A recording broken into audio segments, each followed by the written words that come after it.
lớp thứ hai.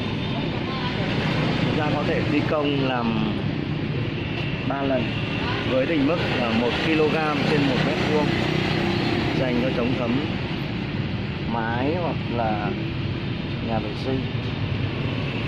Các lớp được lăn vuông góc với nhau, các bạn có thể lăn liên tục, không hề dính lu và dính trội.